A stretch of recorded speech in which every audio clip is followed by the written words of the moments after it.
Bismillahirrahmanirrahim. Assalamualaikum warahmatullahi wabarakatuh.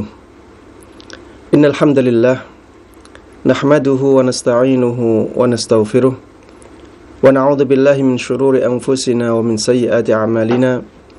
May yahdihillahu fala mudhillalah wa may yudlil fala hadiyalah.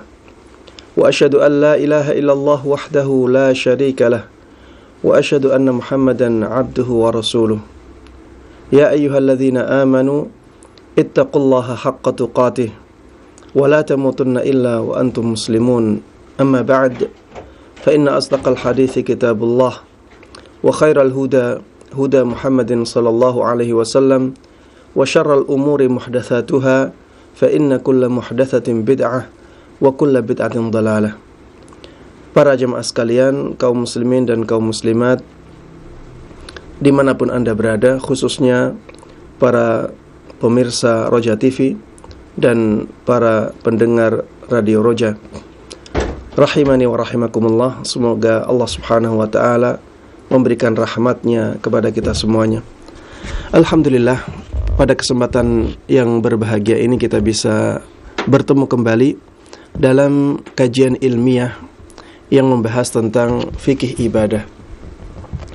Mudah-mudahan Allah subhanahu wa ta'ala memberikan kepada kita keikhlasan dalam niat kita melakukan amal kebaikan ini.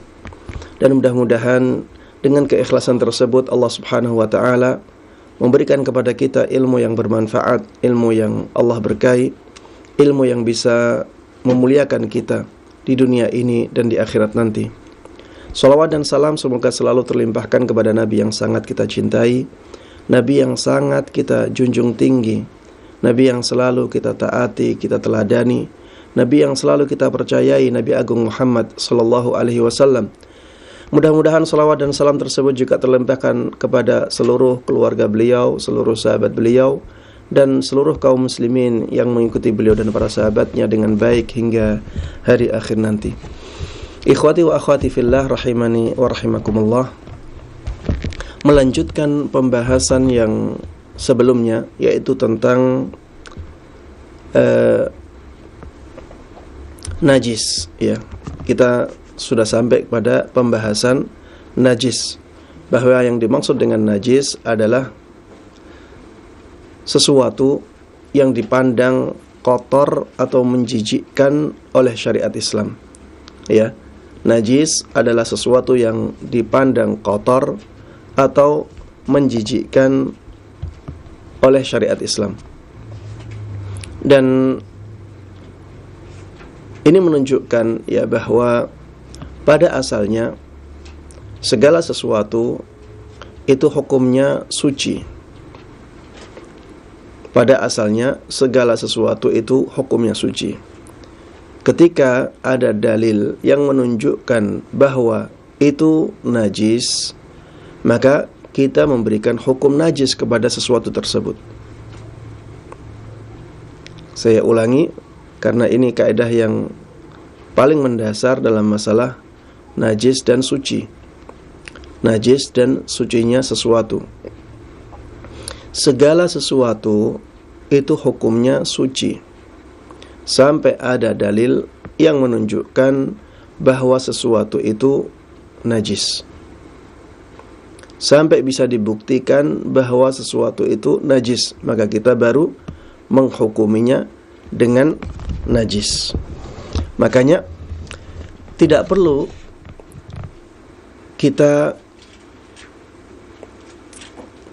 ketika ragu-ragu pada sesuatu apakah itu suci atau najis untuk mencari dalil sucinya atau untuk mencari bukti bahwa itu suci.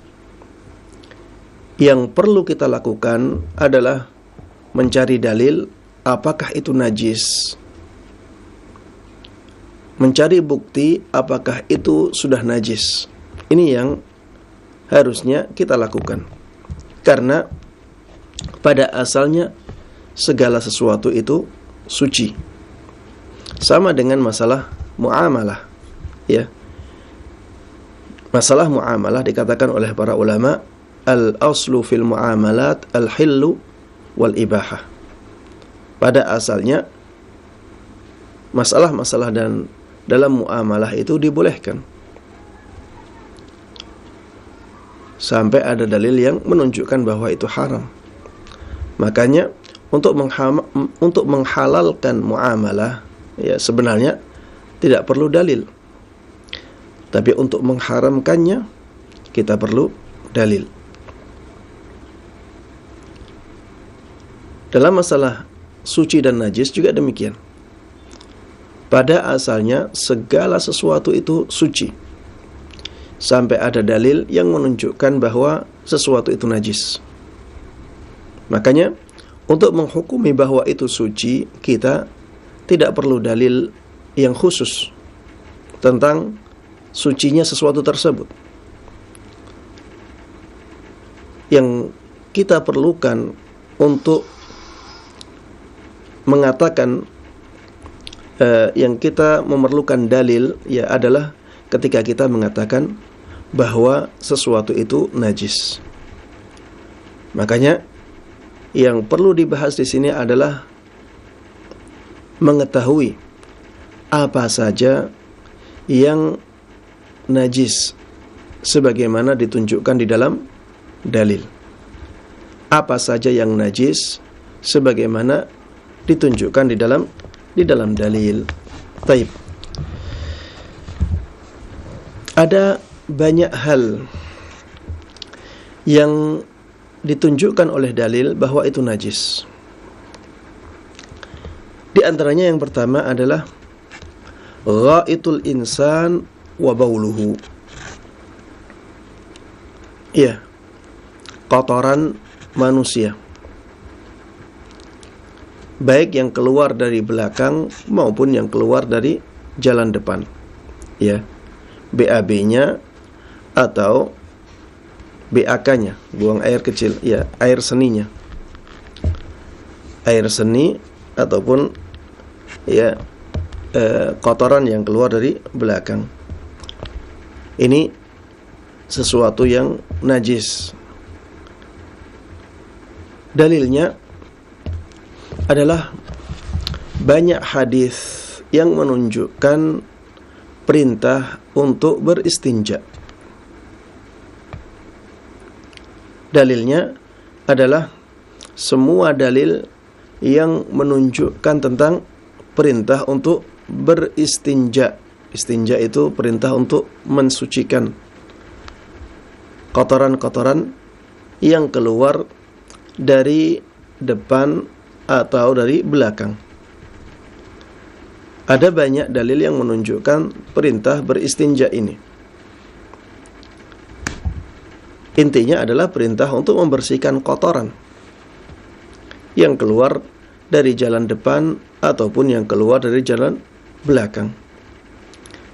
Dan perintah membersihkan itu menunjukkan bahwa itu kotoran. Menunjukkan bahwa itu najis yang harus dibersihkan. Taib. Di antara dalilnya juga adalah kisah seorang Arab Badui yang datang ke masjid. Kemudian seorang Arab Badui ini kencing di Masjid Nabawi. Ya, kita jangan membayangkan Masjid Nabawi seperti keadaannya di zaman ini. Ya, bawahnya marmer, ya ada karpetnya bersih sekali. Ya, Masjid Nabawi di zaman Nabi Muhammad SAW keadaannya sangatlah sederhana. Belum ada lantai, ya, alasnya alas tanah langsung.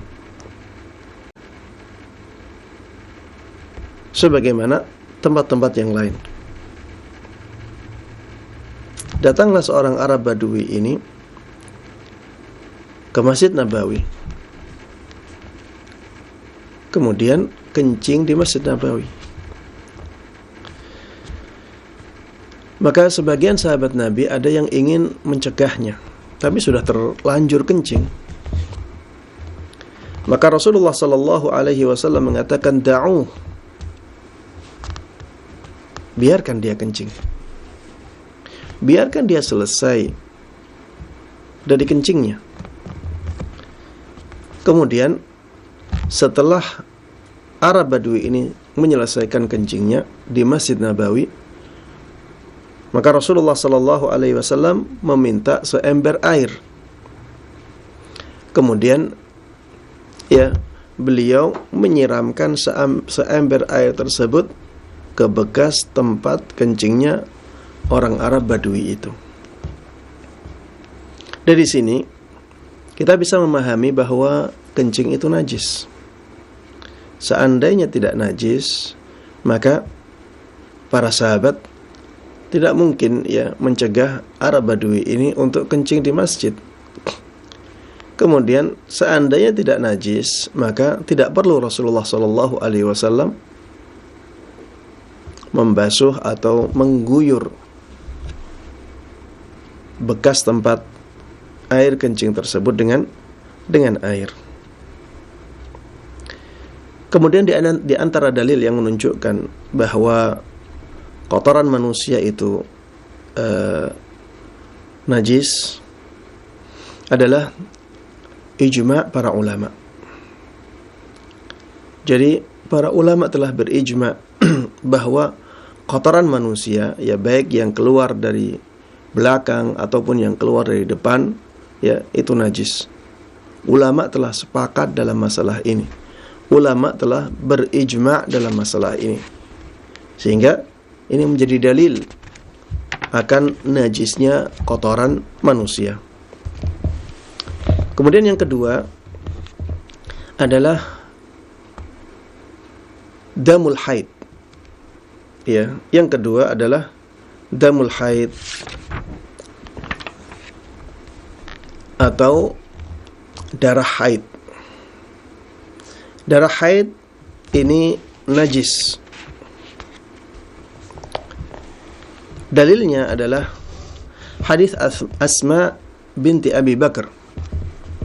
Hadis yang diriwayatkan dari Asma, putrinya sahabat Abu Bakar As-Siddiq radhiyallahu anhuma. Asma mengatakan, pernah datang seorang perempuan kepada Nabi Muhammad sallallahu alaihi wasallam, dan perempuan tersebut mengatakan, "Ya Rasulullah, ihdana yusibu thawbaha min damil haidi, kaifa tasna'?" Wahai Rasulullah sallallahu alaihi wasallam, salah seorang dari kami ada yang pakaiannya terkena darah haid. Apa yang harus dia perbuat? Faqal tahuttuhu thumma taqrusuhu bil ma' thumma tandahuhu thumma tusalli fihi. Maka Rasulullah sallallahu alaihi wasallam mengatakan, darah tersebut harus dihilangkan dengan tangan. Mungkin darahnya sudah kering, Hilangkan bekas darah tersebut. Kemudian setelah itu kucek dengan air, dikucek dengan air. Kemudian setelah itu silahkan dia memakainya untuk sholat. Ini menunjukkan bahwa darah haid itu najis. Kalau tidak najis, maka harusnya Rasulullah sallallahu alaihi wasallam tidak memerintahkan wanita dari kalangan sahabat ini untuk membersihkannya. Ketika Rasulullah sallallahu alaihi wasallam memerintahkannya untuk membersihkannya, maka itu menunjukkan bahwa darah haid itu najis. Dan ini juga disepakati oleh para ulama bahwa darah haid itu najis. Kemudian yang ketiga, di antara sesuatu yang telah ditunjukkan oleh dalil bahwa itu najis adalah kotoran hewan yang haram dimakan. Kotoran hewan yang haram dimakan. Seperti misalnya himar, ya, himar atau keledai. Ini kotorannya najis. Dalilnya adalah hadis dari Abdullah ibn Mas'ud radhiyallahu anhu. Beliau mengatakan, arada Nabi alaihi salatu wassalam an yatabarraz. Faqal, i'tini bi thalathati ahjar. Suatu ketika Rasulullah sallallahu alaihi wasallam ingin buang hajat. Maka Rasulullah sallallahu alaihi wasallam mengatakan, datangkan kepadaku 3 batu. Fawajadtu lahu hajaraini wa rawthata himar. Maka ya, ini Abdullah bin Mas'ud mengatakan, aku mendapatkan 2 batu dan 1 kotoran himar. Fa amsakal hajaraini wa taraha ar-rawthah. Maka Rasulullah sallallahu alaihi wasallam akhirnya mengambil 2 batu dan melempar kotoran himarnya. Wa qala hiya rijs. Dan Rasulullah sallallahu alaihi wasallam mengatakan itu adalah sesuatu yang najis. Dan di dalam hadis ini kita bisa mengambil pelajaran bahwa kotoran himar itu najis. Dan himar adalah hewan yang haram dimakan dagingnya, ya. Walaupun disembelih, himar haram dimakan. Keledai haram dimakan. Dan ini menunjukkan bahwa semua hewan yang haram dimakan kotorannya najis.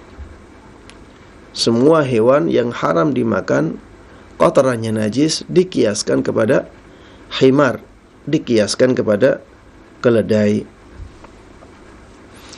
Adapun kotoran hewan yang boleh dimakan maka tidak najis. Ya. Ini diperselisihkan oleh para ulama, namun pendapat ini yang lebih kuat. Ya. Ada ulama yang mengatakan bahwa kotoran hewan yang boleh dimakan najis juga. Tapi yang lebih kuat adalah pendapat yang mengatakan bahwa kotoran hewan yang boleh dimakan itu tidak najis.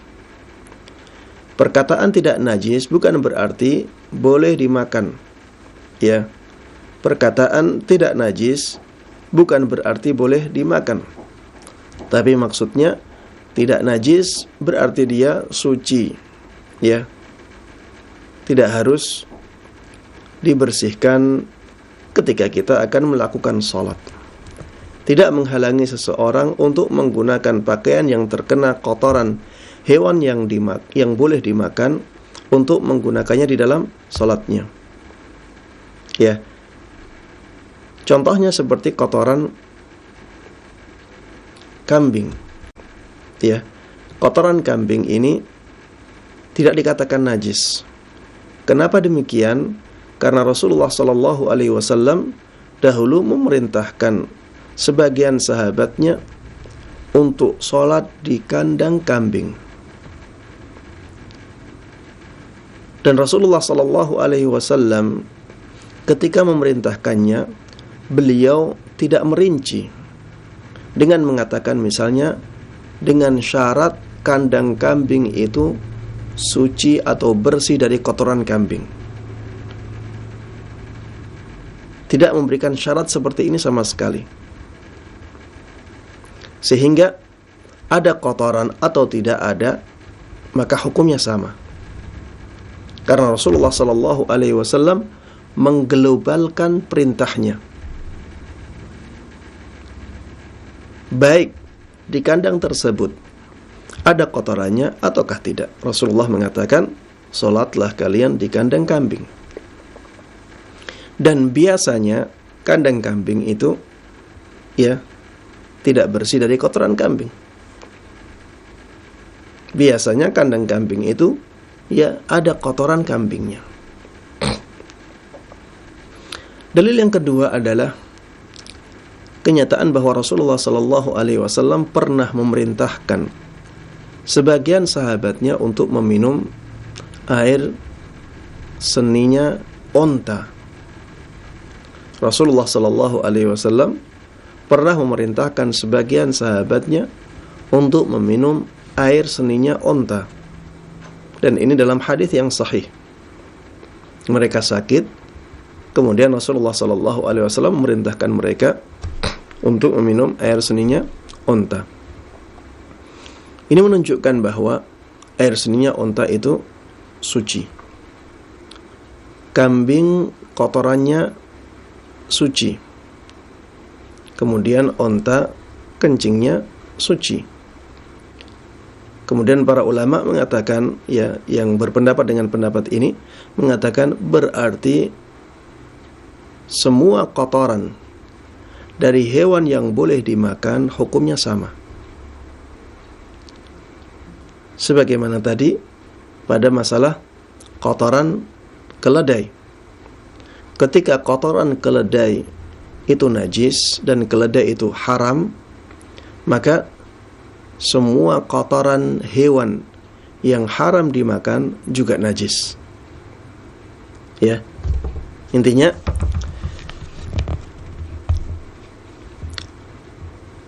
termasuk di antara sesuatu yang najis adalah kotoran semua hewan yang haram dimakan. Taib. Yang berikutnya yang ditunjukkan oleh dalil bahwa itu sesuatu yang najis adalah lu'abul kalb atau air liur dari anjing. Air liurnya anjing ini najis, bahkan dikatakan najisnya najis mughalladhah, najis yang berat. Kecuali menurut sebagian madhab, ya, ada yang mengatakan bahwa air liurnya anjing itu suci. Tapi pendapat yang lebih kuat adalah bahwa air liurnya anjing itu najis dan najisnya adalah najis mughalladhah. Dalilnya adalah hadis Nabi Muhammad sallallahu alaihi wasallam, tahuru ina'i ahadikum idza walagha fihi al-kalbu an yughassilahu 7 marratin ulahunna bit-turab. Sucinya wadah salah seorang dari kalian, ya, ina itu adalah wadah atau bejana, ya, wadah yang untuk menyimpan air, ya mungkin bejana lebih tepat. Sucinya bejana salah seorang dari kalian ketika ada anjing yang minum darinya adalah dengan mencucinya sampai 7 kali. Salah satunya dengan debu atau dengan pasir. Salah satunya dengan tanah, ya, dengan pasir. Ini menunjukkan bahwa najis yang datang dari liur anjing ini najisnya mughalladhah. Kenapa demikian? Karena Rasulullah sallallahu alaihi wasallam memerintahkan kita untuk mencucinya sampai 7 kali. Ya. Dan tidak cukup dengan air saja, tapi harus dicampur dengan tanah atau dengan pasir. Kalau najisnya itu bukan najis mughalladhah, maka harusnya cukup sekali untuk mencucinya. Harusnya tidak perlu lagi dengan tambahan tanah atau pasir. Tapi Rasulullah sallallahu alaihi wasallam ternyata dalam masalah ini memerintahkan kita untuk mencucinya sampai 7 kali. Ya. Dan beliau memerintahkan kita untuk mencampuri salah satu dari 7 basuhan tersebut, ya, dengan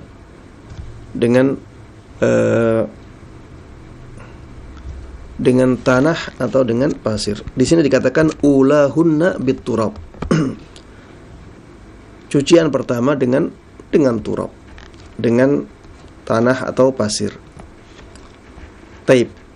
Di sini dikatakan yang pertama. Ada riwayat yang mengatakan salah satunya. Jadi bisa yang pertama, bisa yang terakhir, bisa di tengah. Taib. Yang berikutnya adalah lahmul khinzir atau daging babi.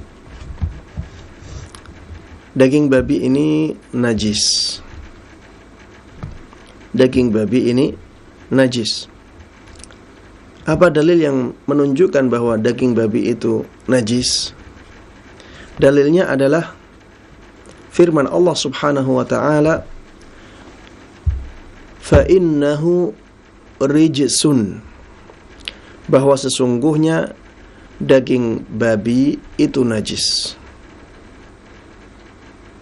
Fa innahu rijsun, bahwa sesungguhnya daging babi itu najis. Taib.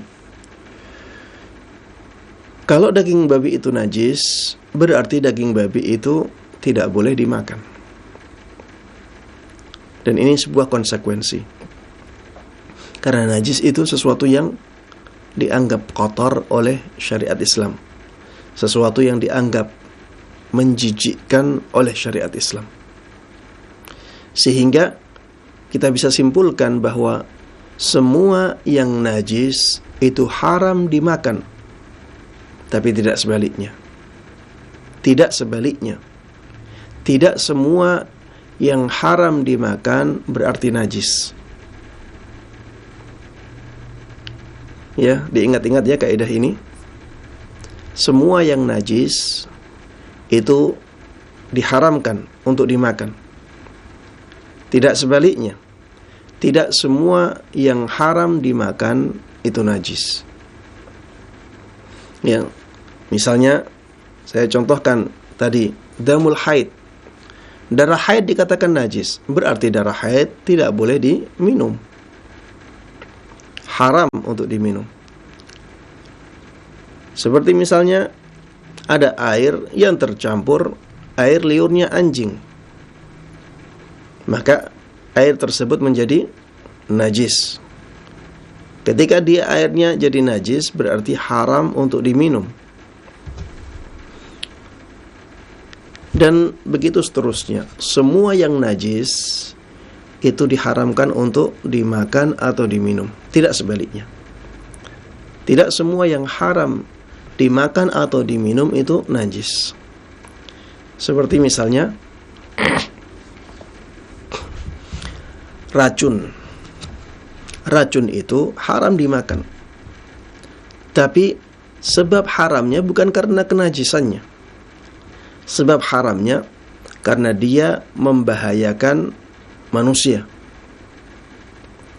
Maka kita katakan dia haram bukan karena najisnya, tapi karena membahayakan manusia, sehingga dia bukan najis. Kecuali racun yang terbuat dari sesuatu yang najis, beda lagi. Tapi kalau racun tersebut ya diambil dari bahan yang tidak ada dalil yang menunjukkan kenajisannya, maka racun itu suci, tapi tidak boleh dimakan. Haram untuk dimakan karena dia membahayakan manusia. Contohnya lagi seperti misalnya ganja. Ganja ini memabukkan. Bukan berarti ganja itu jadi najis. Karena sebab haramnya dia dimakan bukan karena najisnya, tapi karena dia memabukkan. Maka ganja bukan sesuatu yang najis walaupun dia haram dimakan. Contohnya lagi, ya, mohon maaf, ya, jangan sampai tersinggung. Seperti misalnya rokok. Rokok diharamkan oleh para ulama di zaman ini karena banyaknya mudarat yang disebabkan oleh rokok. Tapi bukan berarti rokok itu najis.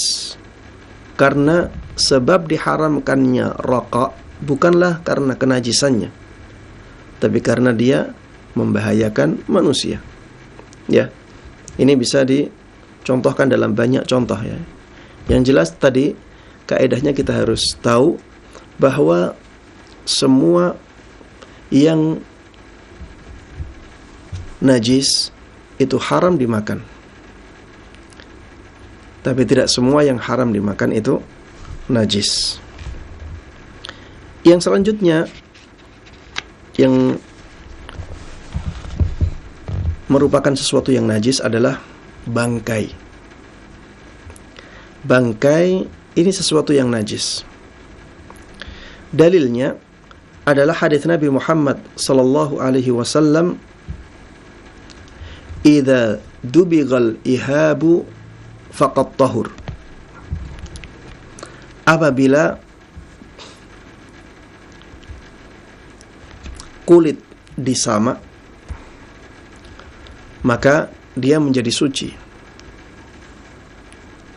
Apabila kulit telah disamak, maka dia telah menjadi suci.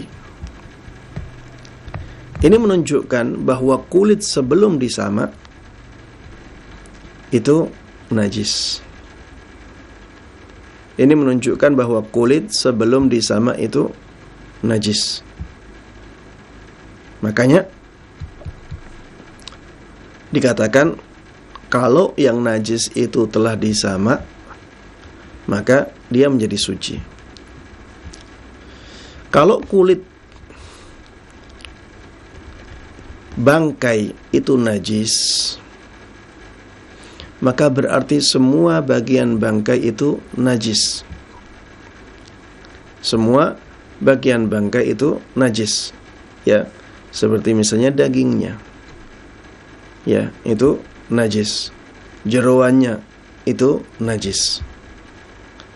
Hanya saja ada beberapa bagian yang diperselisihkan oleh para ulama, ya, seperti misalnya rambutnya.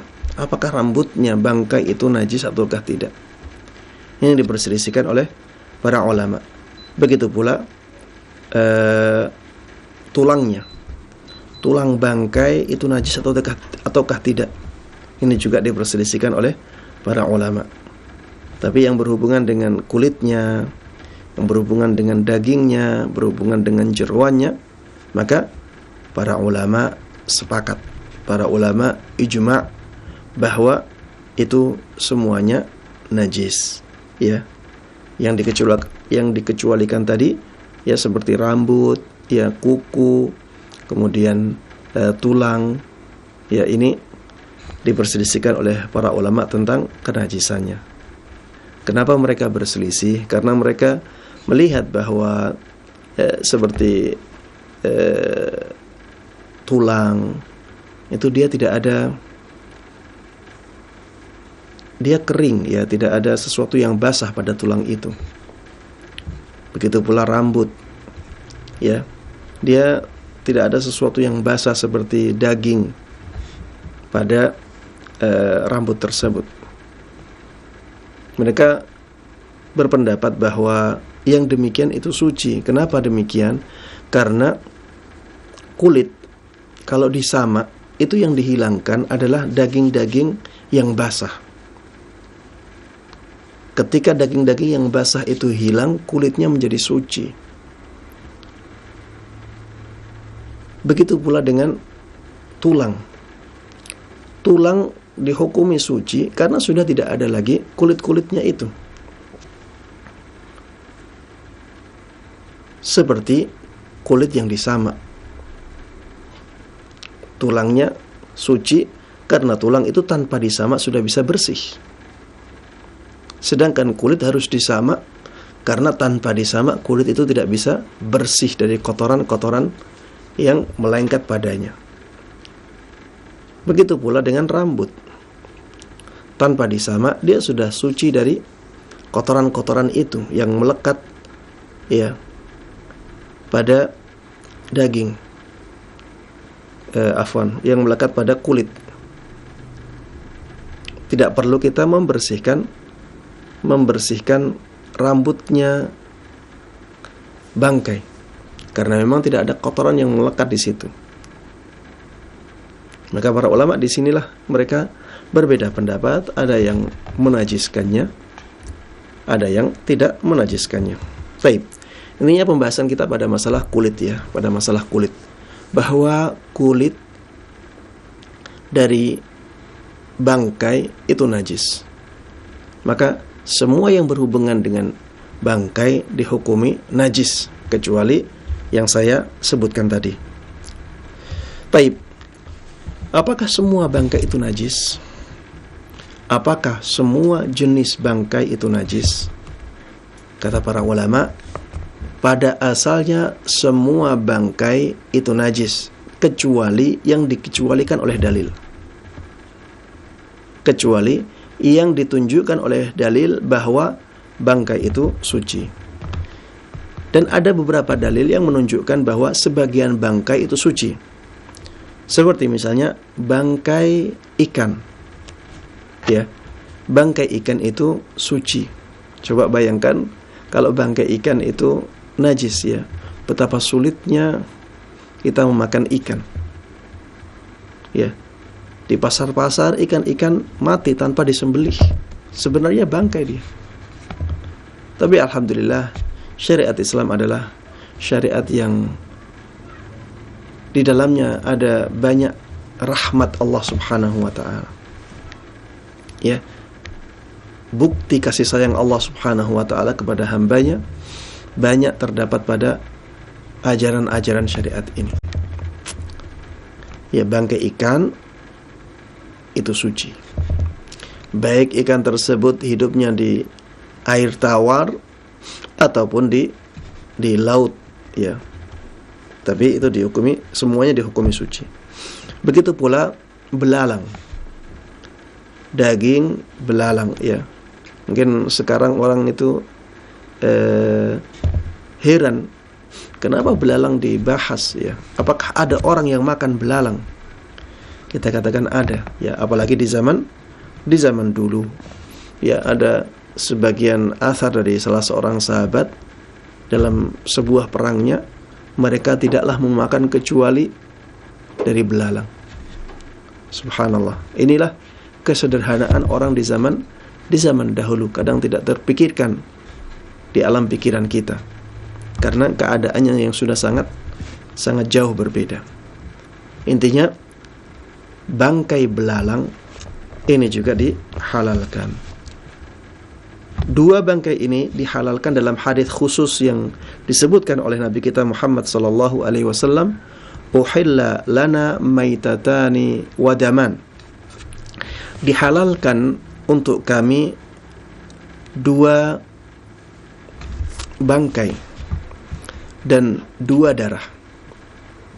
Ya, dua bangkai dan dua darah. Ammal maitatani fal hut wal jarat. Adapun dua bangkai yang dihalalkan adalah bangkai ikan dan bangkai belalang. Ya. Coba bayangkan kalau belalang ini bangkainya tidak halal, bagaimana menyembelihnya? Ya. Taib. Wa amma ad-damani fal kabidu wat tihal.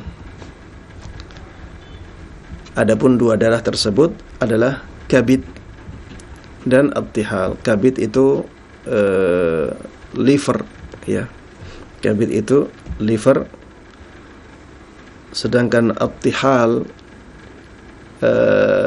adalah bulatan yang merah itu. Namanya lupa saya. Tapi bulatan yang merah itulah at-tihal. Biasanya di samping liver ya, di samping, kalau kita terjemahkan hati, sebenarnya ya kalau kita masukkan hati ke qalb, maka kurang pas ya. Kalau kita terjemahkan liver lebih pas. Kabid itu liver. Biasanya di samping liver ada sesuatu yang bulat ya, bulatnya oval. Itu juga berwarna darah.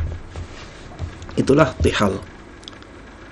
Ya, ini darah yang menggumpal ya seperti daging, tapi dihalalkan oleh syariat Islam.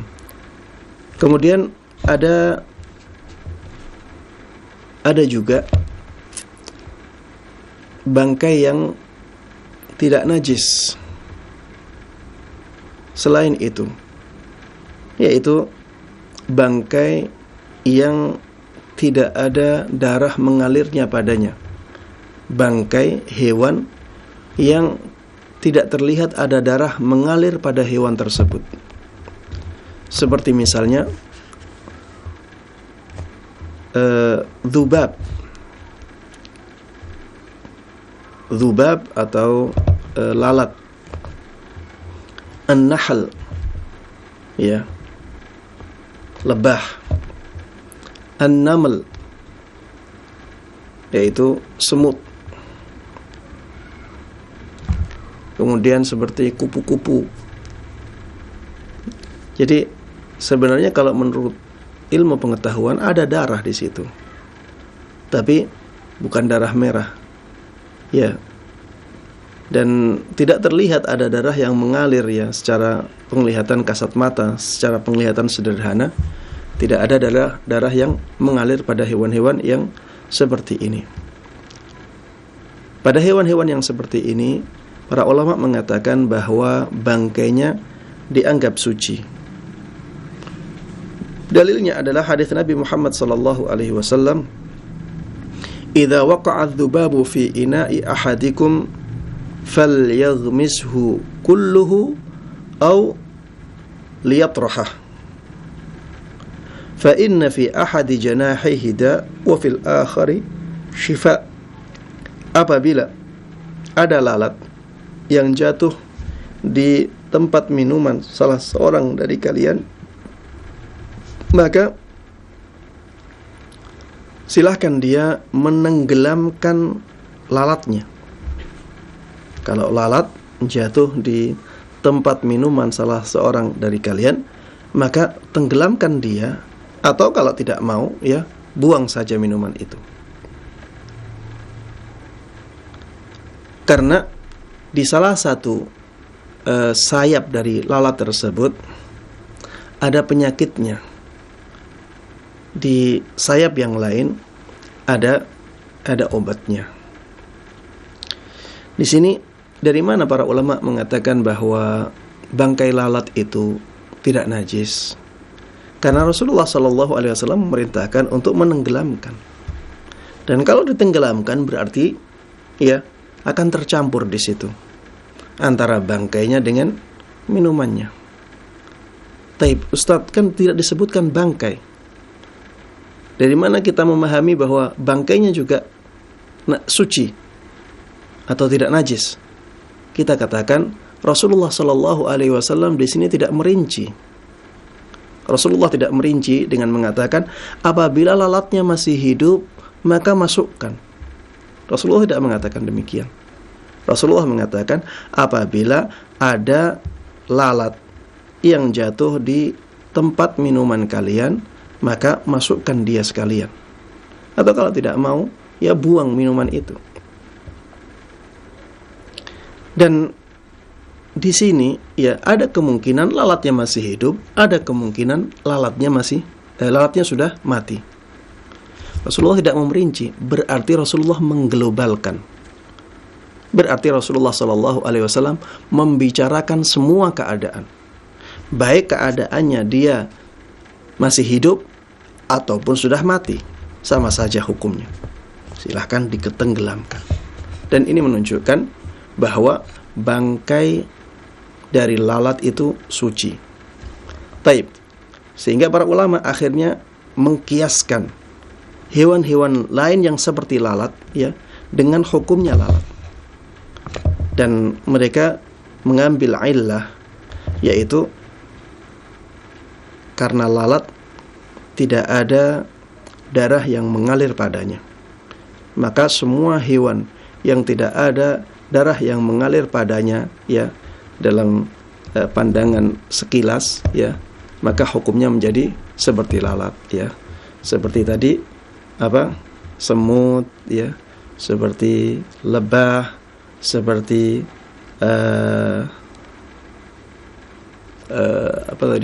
kupu-kupu, ya, itu hukumnya dihukumi sama. Dan karena waktu, ya, dan mohon maaf atas keterlambatan saya di hari ini, maka saya cukupkan kajian sampai di sini. Insyaallah di kesempatan berikutnya kita akan membahas beberapa hal lain yang najis yang ditunjukkan oleh dalil-dalil dalam syariat. Kurang lebihnya mohon maaf. Mudah-mudahan yang sedikit ini bermanfaat bagi kita semuanya. Mudah-mudahan Allah berkahi ilmu kita, dan mudah-mudahan Allah berikan taufiknya kepada kita untuk bisa mengamalkan semua ilmu yang sampai kepada kita dengan baik dan mudah, dan juga bisa menyebarkannya kepada orang lain. Amin amin ya rabbal alamin. Wa sallallahu wa sallama wa baraka ala nabiyyina Muhammadin wa ala alihi wa sahbihi wa man tabi'ahum bi ihsanin ila yaumiddin. Walhamdulillahi rabbil alamin.